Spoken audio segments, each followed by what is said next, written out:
It all started here.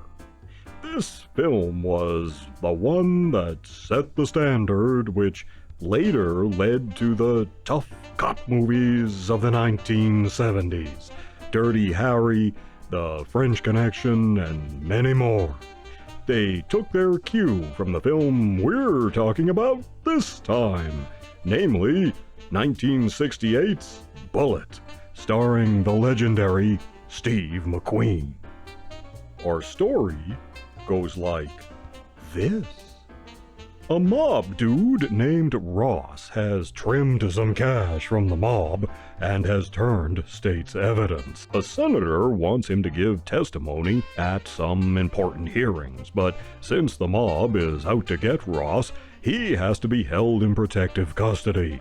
Assigned to the detail is Detective Bullitt and two other men. But naturally the mob comes calling, wounding the officer on duty and putting Ross in intensive care.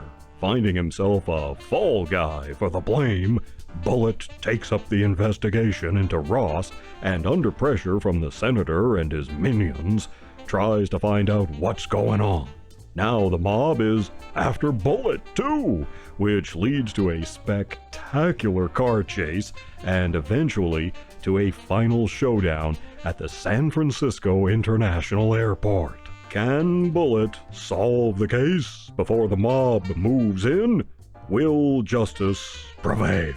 Besides Steve McQueen in our cast, we have Jacqueline Bisset as McQueen's chick. Not a huge role, but an important one, and a sexy one. Don Gordon plays McQueen's partner. Robert Duvall plays a taxi driver. Simon Oakland, a very familiar character actor, he's here, he plays McQueen's boss. Robert Vaughn plays a slimy politician.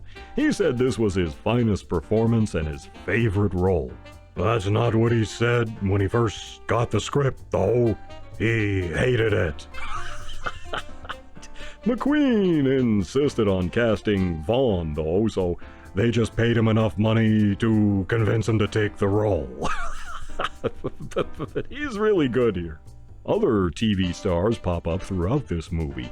Suzanne Summers is in this somewhere. She made her debut in this film, and her future fellow castmate from Three's Company, Norman Fell, is here too as the captain of police. And Vic Tayback, Mel from Alice, pops up in the opening sequence.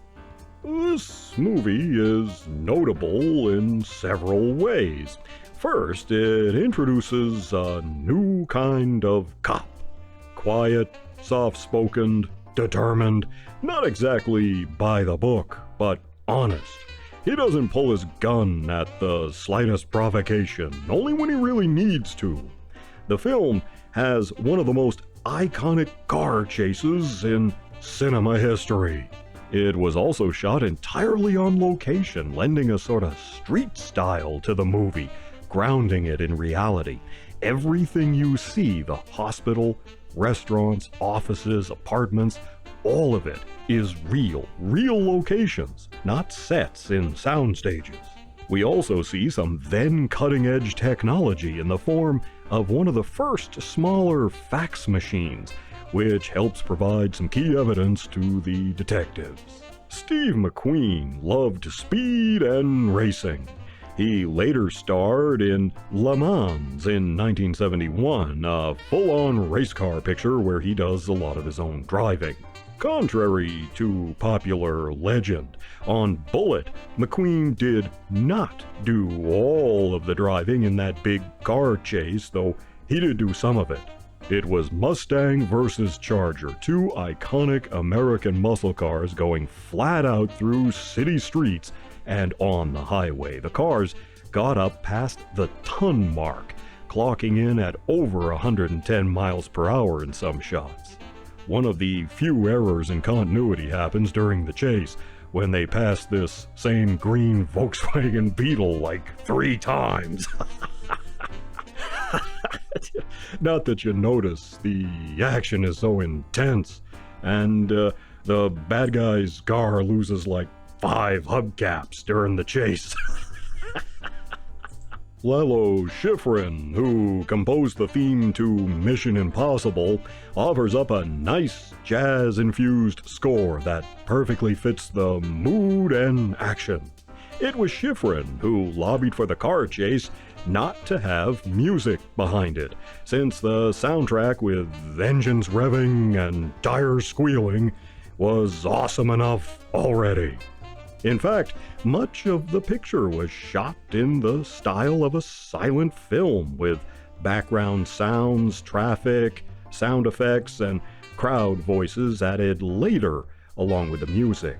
Director Peter Yates only made some 25 or so movies in his career, but some of those titles are legendary. Breaking Away, Year of the Comet, The Hot Rock, a caper picture starring Robert Redford, The Friends of Eddie Coyle with Robert Mitchum, another film made on location with that street style. He directed Mother Jugs and Speed, An Innocent Man, and of course, the all-time classic 1980s fantasy epic, Krull. Hands down, this film is one of the greats. And while by today's standards, it isn't quite as pulse-pounding, explosive, or bombastic, it gets the job done. McQueen isn't quite Dirty Harry. He isn't an anti-hero, but he is an honest cop, determined to solve the case. I'm giving Bullitt 4 paws up.